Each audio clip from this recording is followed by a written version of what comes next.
Lalo pang uminit ngayon ang sitwasyon sa Gaza, partikular sa Rafah sa pagitan ng Israel at ng Hamas.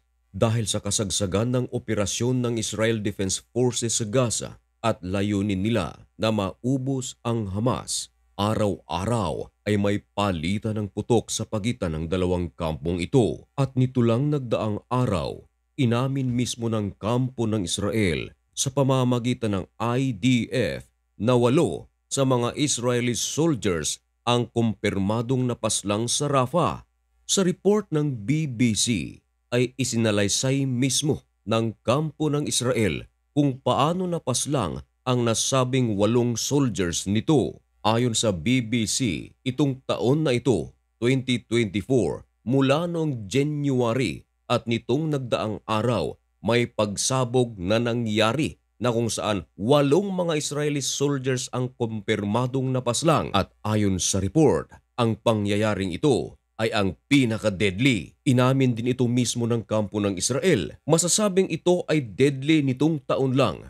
Hindi naman lingid sa ating kaalaman na marami ring mga ginagawang pag-atake ang Hezbollah papuntang Israel, gayon din ang Hamas. Maging ang mga sumusuporta sa mga militanteng grupong ito na Iran ay nagsagawa rin ng pag-atake sa Israel. Subalit, halos lahat ng mga news agency ay kumpirmado na ang lahat ng mga ito ay na-intercept ng Israel. Ibig sabihin, walang mga casualties na naitala. Subalit, iba ang pangyayaring ito nito lang nagdaang araw sapagat mismong ang Israel na ang nagkumpirma na 8 sa mga Israeli soldiers ang napaslang. Can you imagine, mga kaibigan, na ang nasabing 8 soldiers na napaslang ay nakasakay pa ng armored vehicles nang ito ay matamaan ng major explosion. Ang naturang pagsabog ay ginamitan ng detonators, engineering materials, at ito ay nangyari matapos ang operasyon ng Israel sa Tal al-Sultan neighborhood of Rafah na kung saan ito ang target ng Israel at nang pauwi na ang mga Israeli soldiers mula sa kanilang operasyon. Ayon mismo sa Hamas wing na nagpalipad sila ng mga rockets papuntang armored vehicles ng Israel.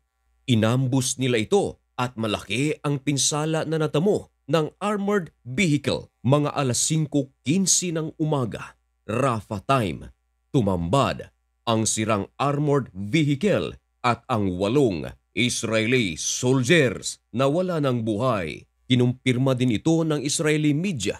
Ibinalita nila na napaslang nga ang 8 Israeli soldiers.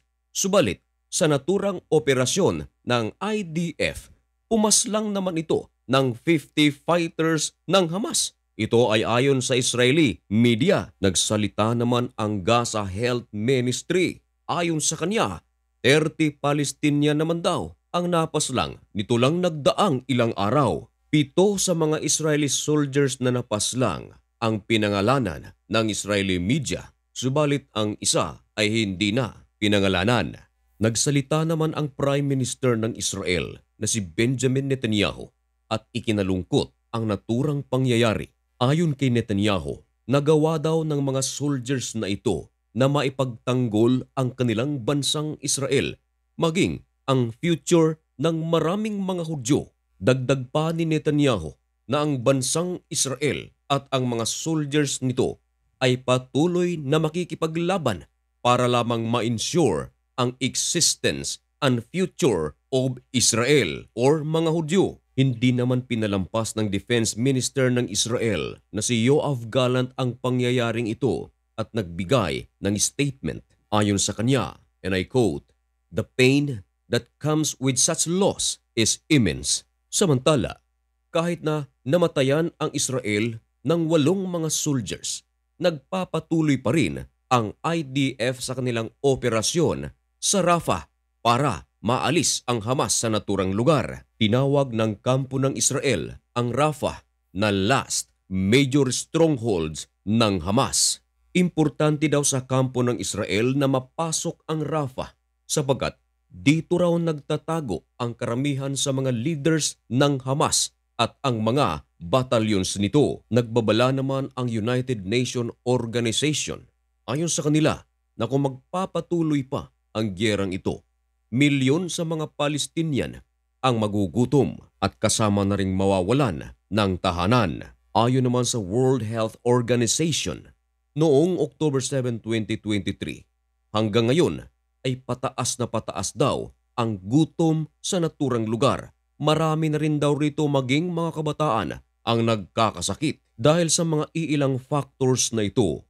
Kulang sa tubig, kulang sa pagkain, and of course, ang shelters na raw nito sapagat hindi sila makakatulog ng maayos sa kanilang sitwasyon sa refugee camps. Iba rin daw kung ikaw ay natutulog sa iyong sariling bahay na walang iniisip na anumang sakuna. Kaya ikinabahala ng World Health Organization ang pagpapatuloy na hidwaan sa pagitan ng Israel at Hamas. Meron na ring balita na tila magkakasundo ang Israel at Hamas na magkakaroon ng ceasefire at maging palitan ng mga prisoners at mga hostages. Kabilang na rin sa pinag-uusapan ang rehabilitasyon ng Gaza. Subalit ang problema hanggang ngayon ay patuloy pa rin itong pinag-aaralan, lalong-lalo na ang kampo ng Hamas ay naghahangad pa ng pagbabago sa naturang mga proposals. Hinimok naman ng presidente ng Estados Unidos na si Joe Biden at iilang mga world leaders